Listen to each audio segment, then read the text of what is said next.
তো পাপাকে good night বলো। পাপাকে দিকে দেখে বলো সকালে তাড়াতাড়ি আসবে। ঠিক আছে, তুমি কিছু করবে না এখন, চুলো করে মামার সাথে ঘুমিয়ে দেবে। হ্যাঁ,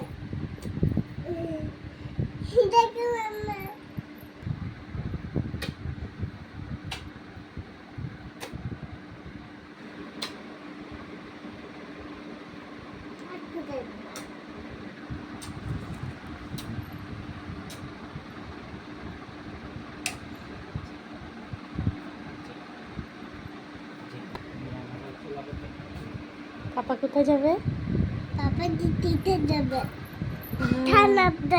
থানায়। থানায় না তো মাম্মা, পাপার তো অফিস আরেকটা। পড়বে পড়ে যাবে।